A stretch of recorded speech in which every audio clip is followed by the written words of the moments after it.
ఈరోజే నాగుల చవితి, పైగా మంగళవారంతో కలిసి వచ్చింది. ఎంతో పవిత్రమైన విశేషమైన రోజు ఇది. ప్రతి సంవత్సరం కార్తీక శుద్ధ చవితి నాడు నాగుల చవితి జరుపుకోవడం అనాదిగా వస్తున్న ఆచారం. మరి ఎంతో పవిత్రమైన విశేషమైన ఈరోజు ఈ కథను వింటే చాలు జన్మల పాపాలు తొలగి కోటి జన్మల పుణ్యం వస్తుంది. నాగదోషాలు, సర్పదోషాలు, రాహుకేతు దోషాలు తొలగిపోతాయి. మరి ఈరోజు వినాల్సిన ఆ కథ ఏమిటో ఇప్పుడు ఈ వీడియోలో తెలుసుకుందాం. పురాణాల ప్రకారం మనకు నాగదేవతలు అనేకమున్న వారిలో 9 మందికి మాత్రమే నాగుల చవితి సమయంలో మనం పూజిస్తాం. వారే అనంతం, వాసుకిం, శ్రేషం, పద్మనాభం, కంబలం, శంఖపాలం, ధృతరాష్ట్రం, తక్షకం, కాళీయం అనే 9 నాగదేవతలు మనం నాగుల చవితి రోజు పూజిస్తాం. వారిని నాగుల చవితి రోజు ఒక్కసారైనా స్మరించుకోవాలి. ఈరోజు ఆస్తికుడు కథను తప్పకుండా వినాలి. ఆస్తికుడు జన్మకు ఒక కారణం ఉంది. ఆస్తికుడు కారణ జన్ముడు. అర్జునుడి ముని మన్వడు, అభిమన్యుడి మన్వడు, పరీక్షిత్ కుమారుడైన జన్మేజయుడు. ఉదక్కుడు ప్రేరణతో చేయి తలపెట్టిన సర్పయాగాన్ని ఆపడానికి జన్మించిన వాడే ఆస్తికుడు. ఆస్తికుడిని తల్లిదండ్రులు ఎవరు అంటే జరత్కారకుడు అని మహాముని, అలాగే జగత్కారు అని సర్పజాతి శ్రీ. పూర్వం జరత్కారుడు అని మహాముని ఉండేవాడు. అతను మహాతపశక్తి సంపన్నుడు, మహాజ్ఞాని, బ్రహ్మచారి. ఒకసారి జరత్కారుడు దేశ సంచారం చేస్తూ పర్వత శిఖరాన ఉన్న ఒక వృక్ష సాధు వేలాడుతూ సగతవు లేక అలమటిస్తున్న తన పితృలను చూసి ఆవేదనను అర్థం చేసుకొని వారికి సద్గతులు కలిగించాలని తలిచి వివాహం చేసుకోవాలని నిశ్చయించుకొని కన్యాన్వేషణ చేస్తూ దేశాలు పట్టి పీడిస్తున్నాడు. అయితే వాద్యకస్తులో ఉన్న జరత్కారునకు కన్యాదానం చేయడానికి ఎవరు ముందుకు రావటం లేదు. పైగా జరత్కారుడు తన పేరు లాంటి పేరు ఉన్న కన్యని వివాహం చేసుకుంటారని నియమం పెట్టుకున్నవాడు. ఇది ఒక కారణం జరత్కారునకు వివాహం కాకపోవడానికి. అందుచేత జరత్కారుడు పాద తప్త హృదయుడై అరణ్య మధ్యలోకి వెళ్ళి, ఈ చరాచర ప్రాణులు నా బాధను అర్థం చేసుకొనుగాక, నా పితృల హితం కోరి సంతానకాంక్షతో వివాహం చేసుకోవాలని ప్రయత్నించి విఫలునయ్యాను. దయచేసి నా మనోభీష్టానికి తగిన కన్యను భిక్షగా ఇవ్వమని యాచిస్తున్నాను అని బిగ్గరగా రోధించాడు. జరత్కారుని సమీపంలో ఉన్న కొందరు నాగులు అతని ఆవేదన విని ఈ విషయాన్ని తమ సోదరులు ప్రభువు అయిన వాసుకి నివేదించాయి.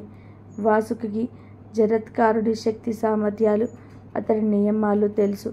వెంటనే తన సోదరి అయిన జరత్కారును నవవధువుగా అలంకరించి జరత్కారుని దగ్గరకు తీసుకువెళ్ళి వివాహం చేసుకోమని అర్థించాడు.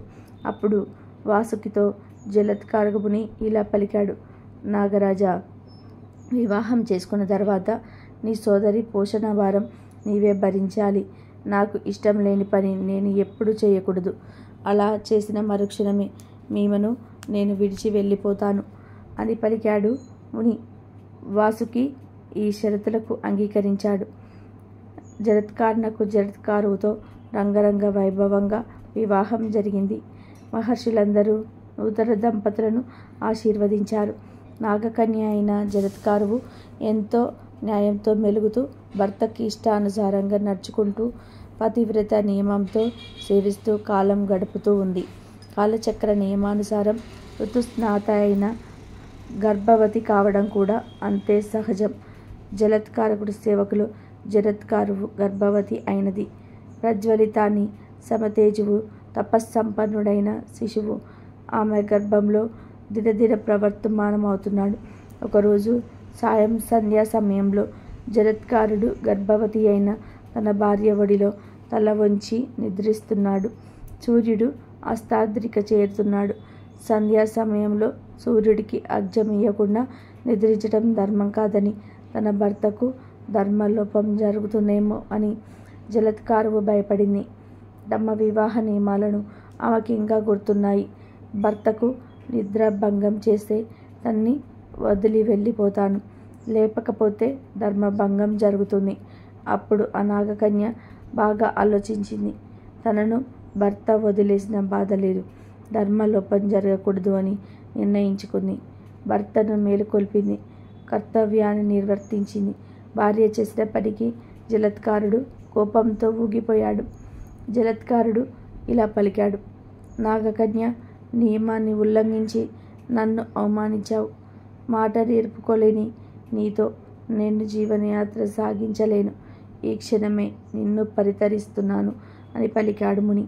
తన భర్తను జలత్కారుడు వణికిపోయింది. కన్నీళ్లతో భర్త వంక చూస్తూ, స్వామి, ఇది నేను మిమ్మల్ని అవమానించాలని చేసిన పని కాదు. ధర్మలోపం నీ వల్ల జరగకూడదు అని ఇలా సాహసించాను అని పలికింది. అప్పుడు జలత్కారుడు ఇలా అన్నాడు: సాధ్వి, కారణం ఏదైనా నేను విధించిన షరతును ఉల్లంఘించావు గనక మనకి ఎడబాటు తప్పదు అని పలికాడు. అప్పుడు నాగకన్య ఇలా పలికింది: స్వామి, మా సోదరుడైన వాసుకి నన్ను మీకిచ్చి వివాహం చేసే సమయంలో ఇలా పలికాడు: సోదరి, మాతృ సమ్మానికి గురైన మా నాగవంశం నీ సంతానం వలనే ఉద్ధరించబడాలి అన్నాడు. నీ అనుగ్రహం వలన నేను గర్భవతిని అయ్యాను. ఈ సమయంలో మీరు నన్ను వదిలి వెళుతాననడం ధర్మమా అని అర్థించింది. అప్పుడు జలత్కారుడు ఇలా పలికాడు: సాధ్వి, మాట తప్పి నేను చెలించలేను. బాధపడకు. నీ గర్భంలో పెరుగుతున్న వాళ్ళు అగ్ని సమతేజులు, వేదాంగ పారంగతుడు, మహతపశ్శాలి. వాడి వల్ల ఈ నాగవంశం ఉద్ధరించబడుతుంది అని భార్యను ఓదార్చి జలత్కారుడు తపోభూమికి వెళ్ళిపోయాడు. జలత్కారుడు తన సోదరుడైన వాసుకి ఇంటికి చేరుకుంది. 9 మాసాలు నిండిన తర్వాత ఒక బాలుణ్ణి ప్రసాదించింది. మేనమామ అయిన వాసుకి ఇంటిలో ఆ బాలుడు పెరుగుతున్నాడు. కుశలతో సంప్రదించి ఆ బాలుడికి ఆస్తికుడు అని నామకరణం చేశాడు వాసుకి. పంచవర్ష ప్రణాళికుడైన ఆస్తికుడికి ఉపనయనం కాగానే భృగు వంశశేషుడైన శవన మహర్షి దగ్గరకు విద్యాభ్యాసానికి పంపాడు వాసుకి. అతి శీఘ్ర కాలంలోనే ఆస్తికుడు సకల విద్యా పారంగతుడయ్యాడు. ఇది ఇలా ఉండగా పైరుడు అనే మహర్షి శిష్యుడు ఉండే. అతడు ఒకసారి గురుపత్ని కోరికపై మహిమాన్విత కుండలాలు తీసుకొని వెళుతూ ఉండగా వాటిని తక్షకుడు అపహరిస్తాడు. దాంతో ఉదకుడు తక్షకుడి పట్ల, నాన్న జాతి పట్ల కోపం పెంచుకుంటాడు. జన్మేజయుడి వద్దకు వెళ్ళి సర్పయాగం చేయమని ప్రోత్సహిస్తాడు ఉదకుడు. జన్మేజయుడు పరీక్షితుని కొడుకు. పరీక్షిత మహారాజు తక్షకుడు కాటు వలన మరణాన్ని పొందుతాడు. ఈ విషయాన్ని గుర్తు తెచ్చుకున్న ఉదంకుడు జన్మేజయుడితో సర్పయాగం చేయించాలని సంకల్పం చేయించుకొని జన్మేజయుడితో ఇలా పలుకుతాడు: జన్మేజయ మహారాజా, బల పరాక్రమాలు సంపదలు కలిగిన ఓ రాజా, నీకు చిన్నతనంలోనే పట్టాభిషేకం జరిగి రాజ్యభారం అప్పగించబడింది. ప్రజలందరినీ ధర్మ మార్గంలో నడిచేలా చేశావు. యాగాలు చేసి ఎంతో ఎక్కువగా దక్షిణలు ఇచ్చి బ్రాహ్మణులను పోషించావు. గుణ సంపదలను నీకు ఎవరూ సాటిరారు. ఈ విషయంలో నీ కీర్తి భూమండలమంతా వ్యాపించింది. శృంగి అనే బ్రాహ్మణుడి ప్రేరణ వలన నీ తండ్రికి హాని జరిగింది. కాబట్టి నీ తండ్రి మరణానికి కారణమైన సర్పాలను అంతం చెయ్యి. సర్పయాగం చేసి పాముల సంతతిని మొత్తం అందులో పడి కాలి బూడిదయ్యేలా చెయ్యమని సలహా ఇచ్చాడు ఉదంకుడు. ఉదంకుడి మాటలు విన్న జనమేజయుడు కోపంతో, తక్షకుడు విషాత్మితో నా తండ్రిని ఎలా అయితే చంపాడో అదే విధంగా తక్షకుడిని, అతడి బంధుజనాన్ని కూడా అగ్ని జ్వాలల్లో పడి కాలిపోయేలా చేస్తాను. స్వర్గస్థుడైన నా తండ్రికి, మంచి వాళ్ళందరికీ కూడా మంచి జరిగేలా చేస్తాను అన్నాడు జన్మేజయుడు. సర్పయాగం ఎలా చేయాలో శాస్త్రాలు చెప్పే విధానం గురించి తనకు వివరంగా చెప్పమని ఋత్వికలని అడిగి తెలుసుకున్నాడు. జన్మేజయుడు సర్పయాగం చెయ్యాలన్న నిర్ణయానికి వచ్చాడు. జన్మేజయ మహారాజు ధర్మపత్ని కాశీ రాజకుమార్తె వపుష్టమ ఆమెతో కలిసి సర్పయాగం చేయడానికి దీక్ష తీసుకున్నాడు జన్మేజయుడు. శాస్త్రాలు చెప్పబడిన కొలతలు, లక్షణాలతో, ఏర్పులతో నిర్మించబడిన యజ్ఞగుండము, యజ్ఞానికి కావలసిన అనేక సాధనాలు, అవసరమైన అన్ని వస్తువులు కావలసిన ధనం, ధాన్యం, మిత్రులు నిర్వర్తించడానికి వచ్చిన బ్రాహ్మణులు యజ్ఞాన్ని చేయించగల గొప్ప ఋత్వికులతో యజ్ఞశాల కలకలాడుతుంది. గృహ నిర్మాణ శాస్త్రంలో అనుభవం, పూర్వ జ్ఞానం కలిగిన ఒక బ్రాహ్మణుడు జన్మేజయుడి దగ్గరికి చేరి ఇలా పలికాడు. మహారాజా జన్మేజయ, నువ్వు చేస్తున్న ఈ యజ్ఞం ఋత్వికులు శాస్త్రోక్తంగా చేయించినా కూడా ఒక బ్రాహ్మణుడి కారణంగా మధ్యలోనే ఆగిపోతుంది అని తెలియజేశాడు. కానీ అతని మాటలు ఎవరూ పట్టించుకోలేదు. మహారాజుని నియోగించిన సవన మహర్షి వంశంలోనే చండ, భార్గవుడు, పింగళుడు, అధ్వర్యులుగాను, సారిగ్యులు ఋత్వికులుగాను, కౌసుడు, రుద్వాతగాను, వైశంపాయనుడు మొదలైన మహర్షులు యజ్ఞవిధికి పరీక్షితులుగాను ఉండి యజ్ఞం చేయడం ప్రారంభించారు. నల్లటి రంగు గల వస్త్రాలు ధరించి పొగ వల్ల ఎర్రబట్ట కళ్ళతో యజ్ఞతంత్రాన్ని నడిపించి ఋత్విజుడు నెయ్యి మొదలైన పదార్థాలను అగ్నిలో హోమం చేయడం మొదలుపెట్టాడు. మంత్ర ప్రభావం వలన, హోమంలో వేస్తున్న పదార్థాల ప్రభావం వలన వామనజాతికి రాజుడైన పాములు మిగిలిన వాళ్ళను కూడా తమతో తీసుకువచ్చి హోమగుండంలో పడుతున్నారు.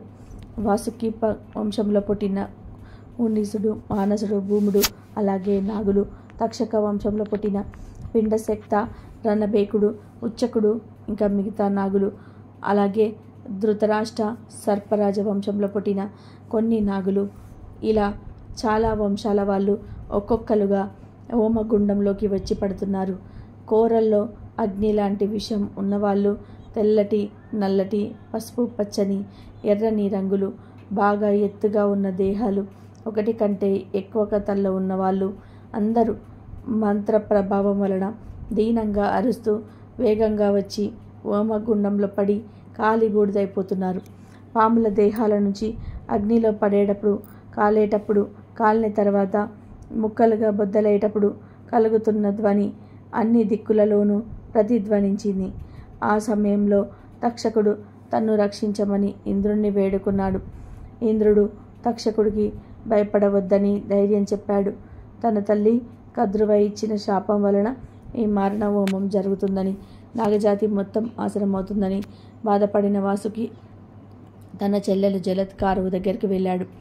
సోదరి, జనమేజయుడు తలపెట్టిన సర్పయాగం వలన నాగజాతి మొత్తం నాశనమవుతుంది. దాన్ని ఆపించగల శక్తి, నిర్మలమైన మనస్సు కలిగినవాడు, గొప్ప తపస్సంపన్నుడు, పాపాలు లేనివాడు, బ్రహ్మతో సమానమైన నీ కుమారుడు ఆస్తిక మహర్షి మాత్రమే సాధ్యం. ఇక ఆలస్యమైతే సర్పజాతే లేకుండా నాశనం అయిపోతుంది. జనమేజయుడు మహారాజు దగ్గరికి వెళ్ళి సర్పయాగం ఆపించి పాముల్ని రక్షించమను అని పలికాడు వాసుకి. అన్న వాసుకి చెప్పిన మాటలు విని జలత్కారువు ఆస్తికుడి వైపు చూసి, నీ మేనమామ చెప్పింది విన్నావా? అతడు చెప్పినట్టు చెయ్యి అని పలికింది. తల్లి మాటలు విని ఆస్తికుడు, తల్లి, ఇంతకు ముందు అగ్నిలో పడి దగ్ధమైన వాటిని ఏమీ చేయలేను. ఇక ముందు పడకుండా ఉండేటట్లు మిగిలిన వాటిని రక్షిస్తాను అని పలికాడు. ఆస్తికుడు వాసుకి మొదలైన సర్పరాజులని ఓదార్చి జనమేజయుడు సర్పయాగం చేస్తున్న స్థలంలో ప్రవేశించాడు. అతడు ప్రవేశించగానే ఆ ప్రదేశమంతా గొప్ప కాంతితో ప్రకాశించింది. అప్పుడు ఆస్తికుడు ఇలా పలికాడు. ఓ జనమేజయ మహారాజా, నువ్వు చంద్రవంశానికి అలంకారానివి, గొప్ప ధర్మాత్ముడివి. భూ ప్రజలు కోరుకున్నట్టుగాను, పాండవ వంశము కీర్తితో ప్రకాశించేటట్టుగాను రాజ్యాన్ని పాలిస్తున్నావు. నల మహారాజు చేసిన యాగం, ధర్మరాజు చేసిన రాజసూయ యాగం, బ్రహ్మదేవుడు ప్రయాగ క్షేత్రంలో చేసిన యాగం, వరుణదేవుడు, కృష్ణుడు, చంద్రుడు చేసిన యాగాల కంటే కూడా నువ్వు చేస్తున్న యాగం చాలా గొప్పది. ఇక్కడ ఉన్న ఋత్వికులు కూడా యజ్ఞం చేయించడం బాగా తెలిసినవారు, గొప్ప జ్ఞానం కలవారు, గొప్ప తపస్సంపన్నుడు, అనేక శక్తులు కలవారు, బ్రహ్మతో సమానమైన వాళ్ళు. మహారాజా, విద్వాంసులకే విద్వాంసుడు, ధర్మదేవత, 3 లోకాలను గొప్ప తేజస్సు కలవాడు, మంచి వాళ్ళకి కీర్తింపబడేవాడు అయిన వ్యాస మహర్షి తన కుమారుడితో, శిష్యులతోనూ, ఋత్వికుల సమూహంతోనూ వచ్చి నువ్వు చేస్తున్న యాగంలో సదస్సుడిగా ఉన్నాడు అంటే నీ యాగం గురించి, నీ గురించి వర్ణించడం ఎవరితరం అని మహారాజును కీర్తించాడు. జనమేజయ మహారాజుని, అతడి యజ్ఞం చేస్తున్న ఋత్వికులని, యజ్ఞ విధిని పరీక్షిస్తున్న సదస్సుని, పూజ్యుడైన అగ్నిని, అక్కడున్న ప్రతి ఒక్కరిని కూడా ఎవరికి తగినట్టు వాళ్ళని పొగిడి అందరినీ సంతోషపెట్టాడు ఆస్తిక మహర్షి. దీంతో జనమేజయ మహారాజు ఆనందంతో ఆస్తిక మహర్షికి ఏం కావాలో అడగమన్నాడు.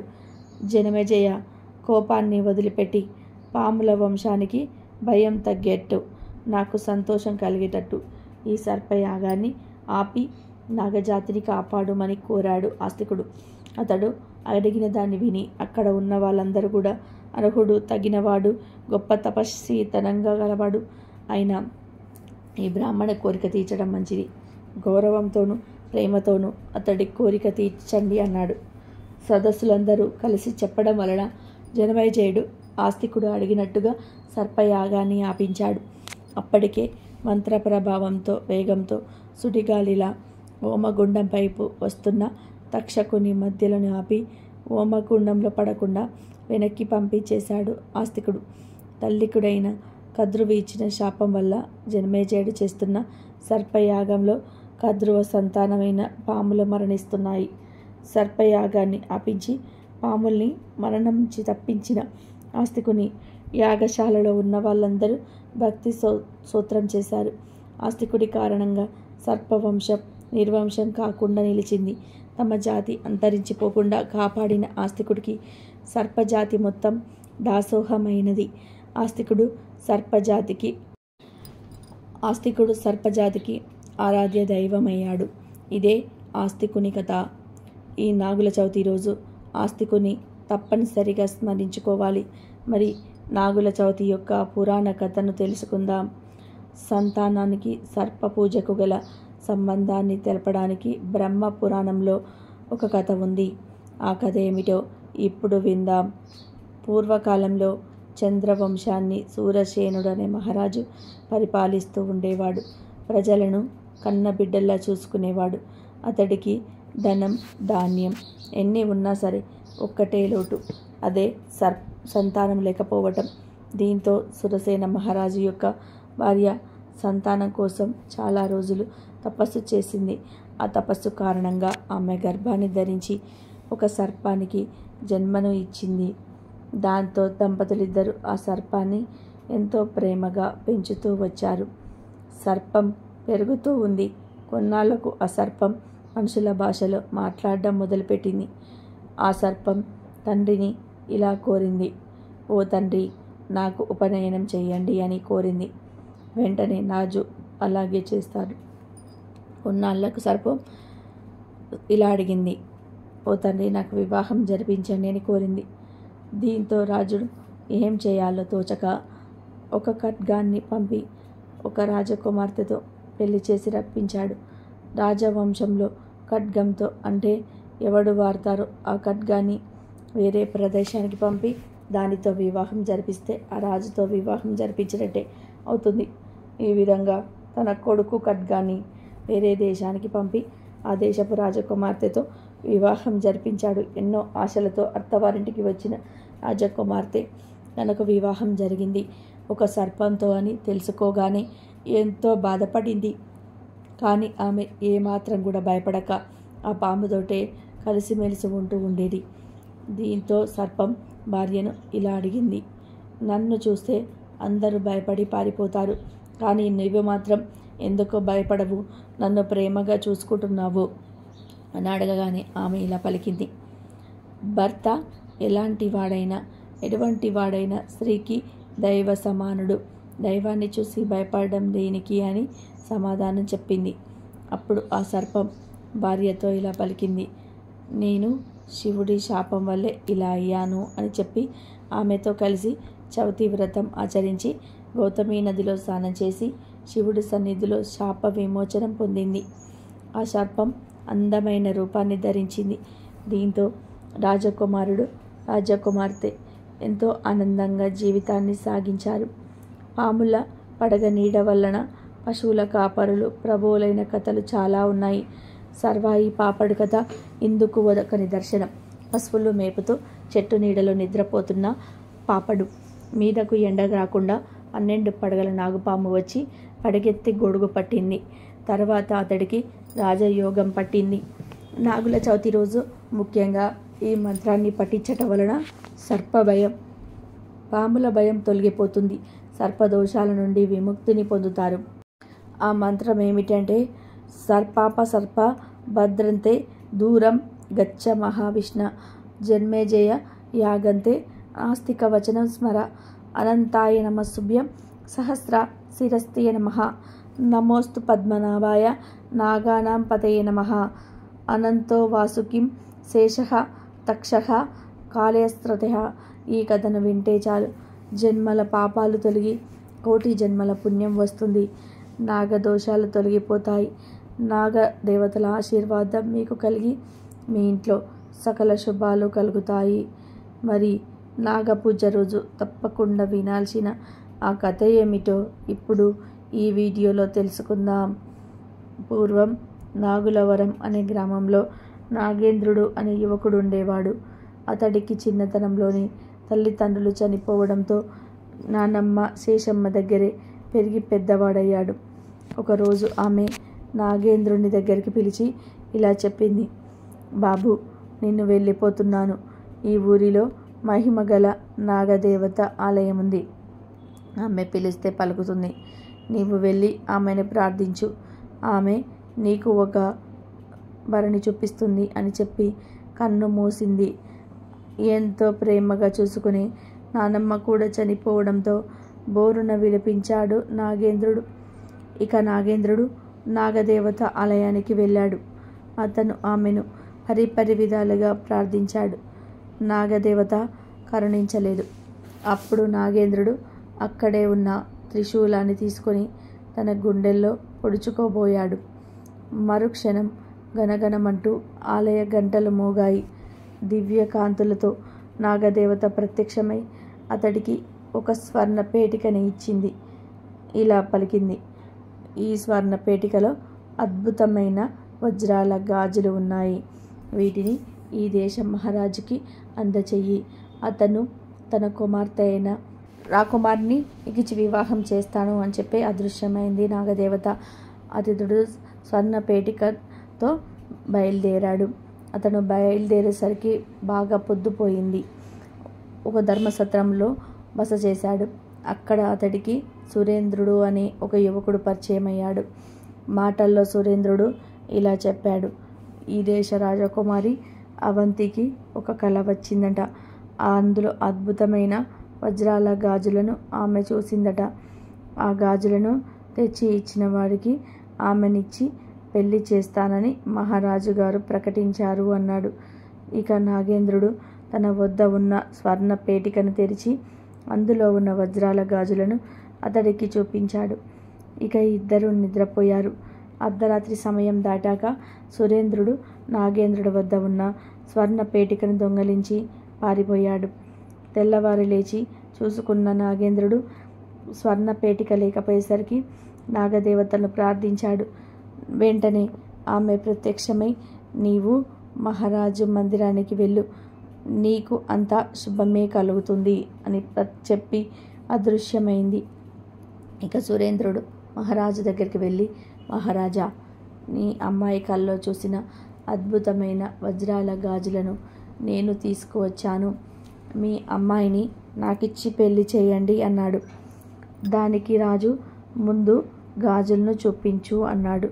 వెంటనే సురేంద్రుడు స్వర్ణ పేటిక తెరవగానే ఒక నాగుపాము బయటికి వచ్చి అతన్ని కాటేసింది. మరుక్షణమే నురుగలు కక్కుతూ సురేంద్రుడు చనిపోయాడు. అప్పటికి సభలోకి వచ్చిన నాగేంద్రుడు నాగదేవతలను ప్రార్థించగానే అతడిని చేతుల్లో స్వర్ణపేట ప్రత్యక్షమైనది. నాగేంద్రుడు ఆ పేటికను మహారాజుకు ఇచ్చాడు. అందులో అద్భుతమైన వజ్రాల గాజులు ఉన్నాయి. రాకుమార్తె కళ్ళలోనే సంతోషం.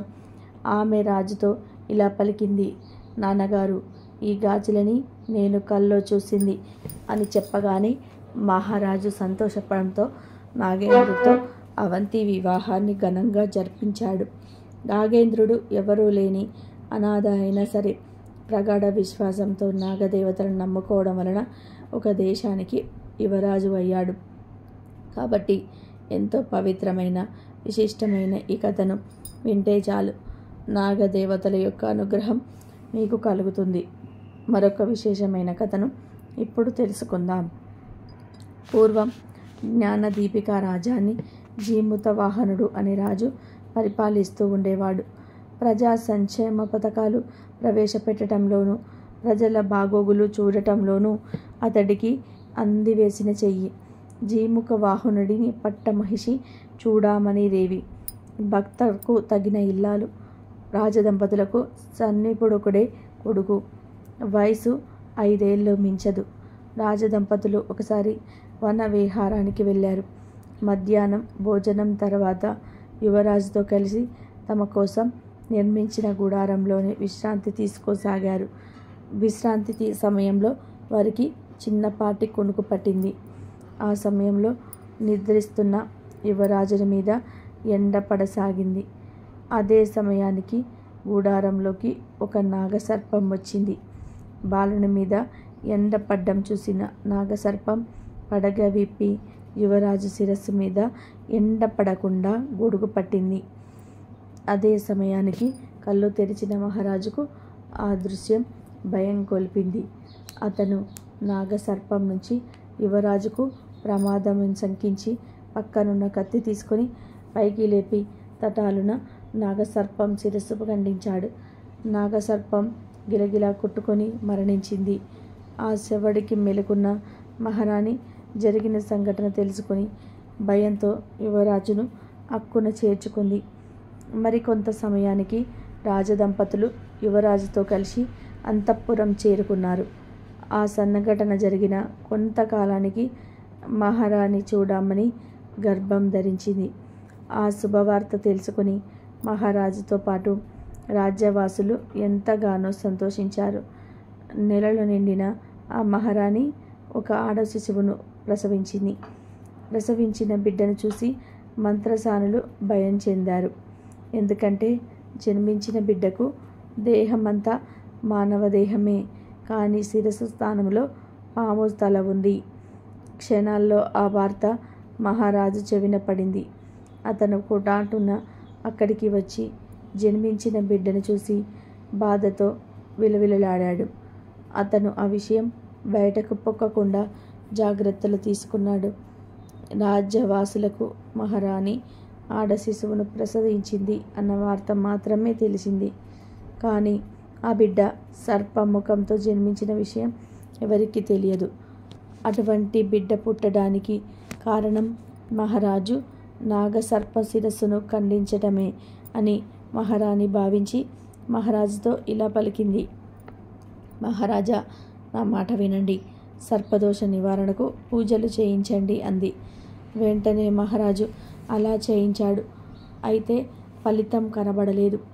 జ్యోతిష్కులు యువరాణి జాతకులు చూసి విషయం చెప్పడానికి తటపటాయించారు. మహారాజు పదే పదే అడగ్గా వారు ఇలా చెప్పారు. రాజా, యువరాణి జన్మ నక్షత్రం పరిశీలిస్తే త్వరలోని రాజ్యానికి ఆపద రాన ఉన్నదని మనవి చేశారు. యువరానికి నాగచంద్రిక అని పేరు పెట్టారు. రాజదంపతులు మాత్రం సర్పముఖి అని పిలుచుకోసాగారు.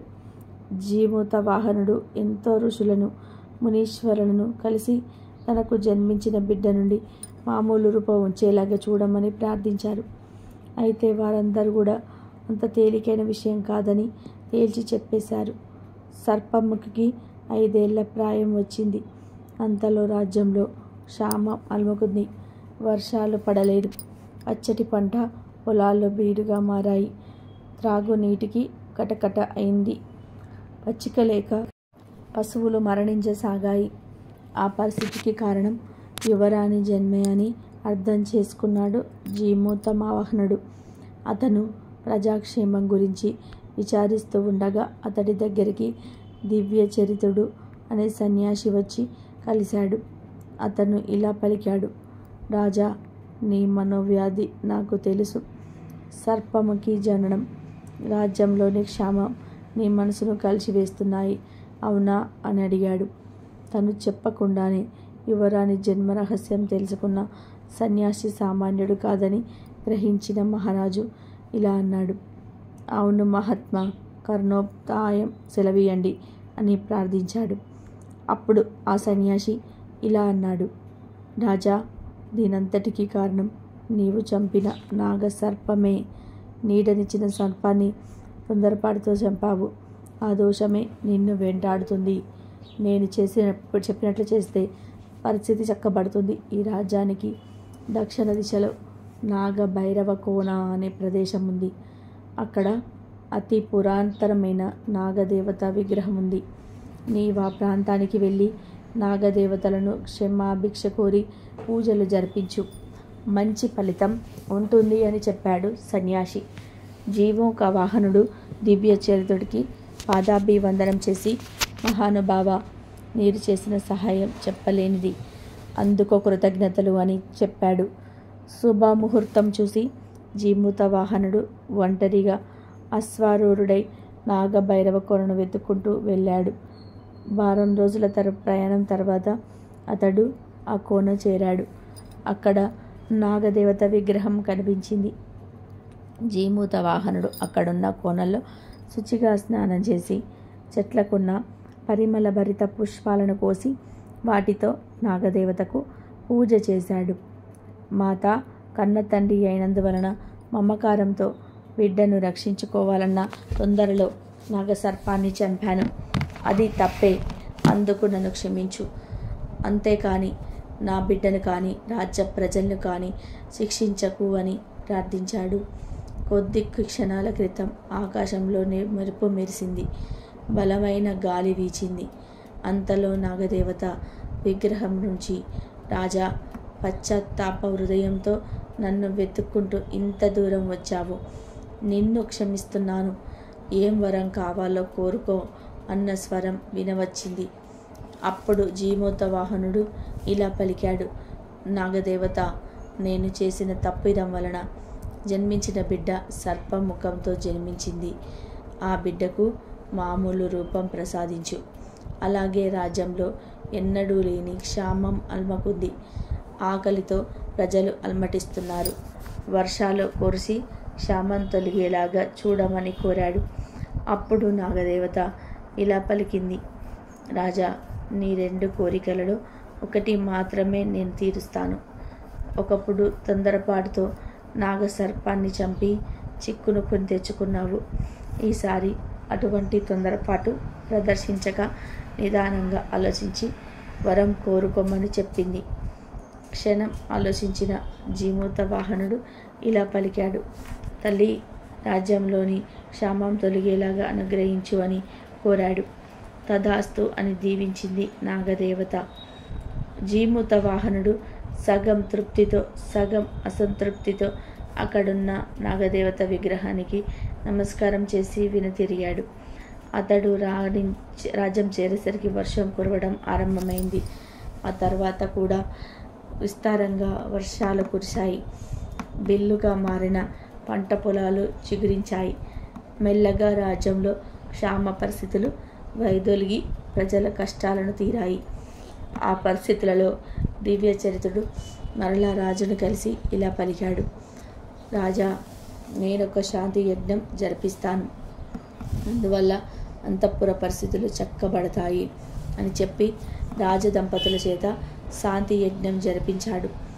కొద్ది రోజులు గడిచేసరికి యువరాణి రాగచంద్రికకు సర్పముఖం మాయమై మానవ శిరము ప్రత్యక్షమైనది. రాజదంపతుల సంతోషానికి అవధులు లేవు. సంతోషం చెందిన జీమూత వాహనుడు దివ్య చరిత్రుని ఘనంగా సత్కరించబోయాడు.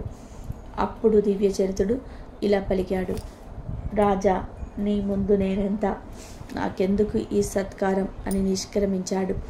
మహారాజు నాగదేవతకు రాజ్యంలో ఆలయం కట్టించి తన భక్తిని చాటుకున్నాడు.